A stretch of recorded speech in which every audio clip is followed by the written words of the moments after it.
Some of the oldest exposed stone on the planet is anorthosite, which the high peaks are made of, and that's at least half or more of the material I work with. It's up to 1.4 billion years old, and it's beautiful. It's gorgeous.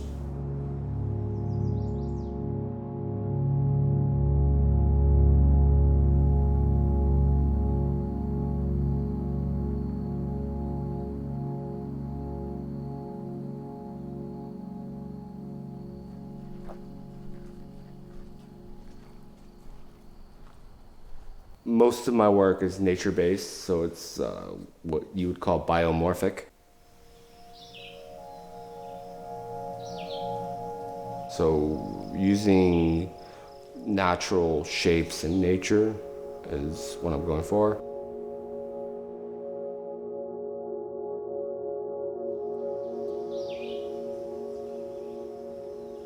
I've known Matt for about 35 years. He used to go out with one of my stepdaughters, so I think that's where I first met him, and I've always admired his work. I first encountered it at the Sunday farmers market. He always had a little booth down there. I like the roughness of it. I mean, he's very refined. The detail work is very refined and precise, but the impression is one of real naturalness.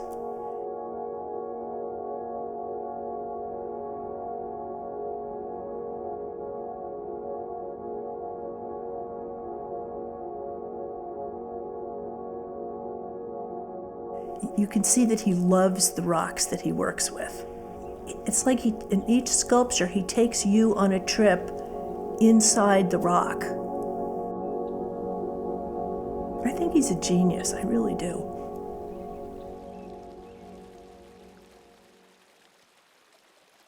When I was fly fishing a lot, I observed how water carved stone. And I had a moment there where I was like, why am I even making sculpture? Because this is sculpture. It's, you could take a stone from a river that was carved by water and you could prop it up and it's like, that's sculpture. I'm still trying to work with nature, but it's, nature is the best artist.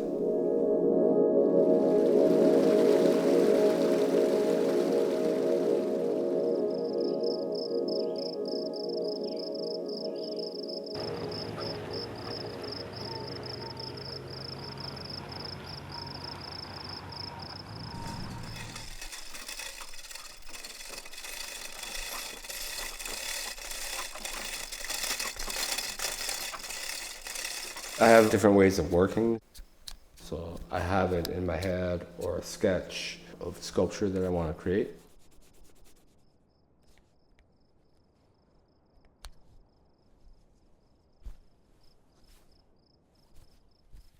The other way of working is to be much more intuitive with just the raw rock and that shape. I don't fight it. I think learning took me a while to get to that point, but now I feel like I know it so well that it's my friend.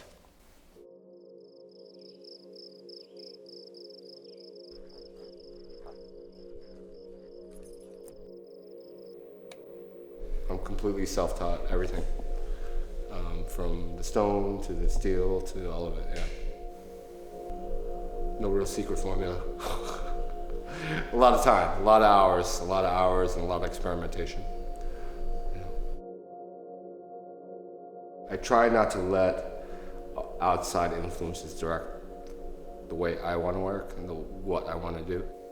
I did, I think at one point, like early on, I was always like, oh, I can't do this, I can't do this. And then I was just like, you know what? I'm just gonna do what I want to do.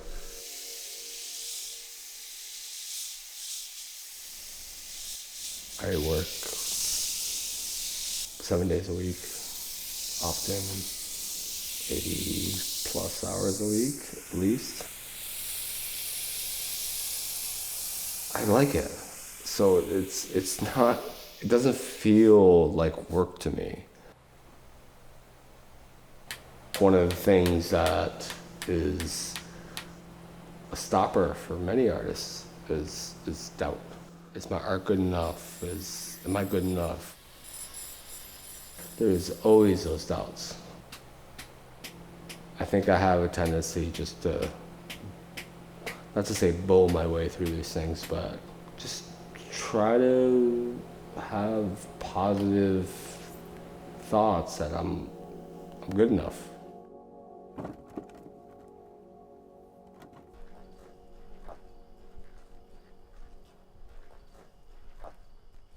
I started getting interested in climbing later in my teens. Taught myself and enlisted a friend, and we started climbing. I don't remember meeting Matt. I bet we've known each other 20 years. He has slid into a role of an ice climbing god here. He's a beautiful climber. He's willowy. And for a guy that can lift up boulders, he's really strong and compact, but he's willowy. And the other thing that's distinctive about Horner is he's brave. He doesn't stop.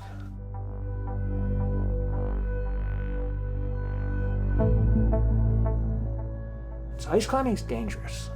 It's dangerous. So you have to have those guys like Horner who are just, their head does not have negative thoughts. Matt Horner's Matt Horner. He's way up on a route with not a lot of gear in, and it's a hard route. But gravity's gravity, and gravity's pretty democratic.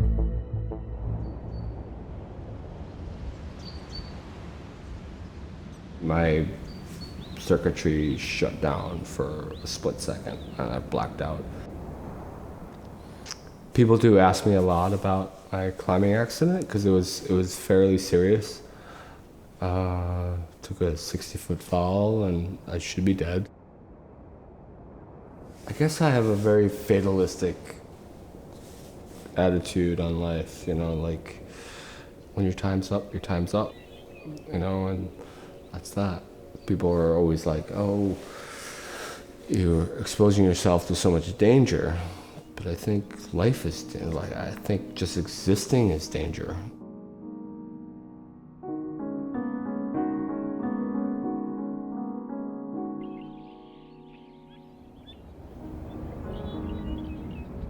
The acceptance of impermanence as a basic fact of life. Everything changes. Nothing stays the same. And so if you attach to something, you're going to lose it. That's the bottom line. We lose everything.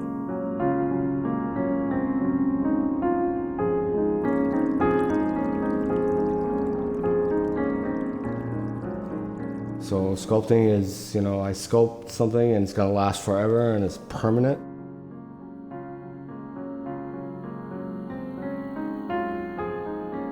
It's a part of the appeal to me, is that these pieces will be here forever.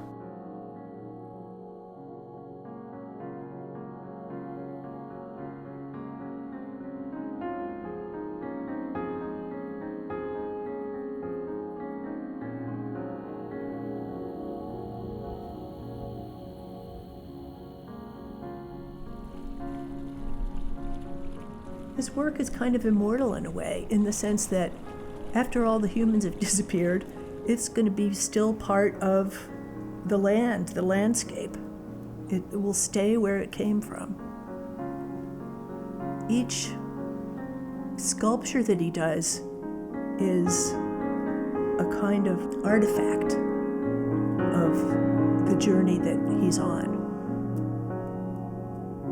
He touches things and then he leaves them, and he's on to the next one.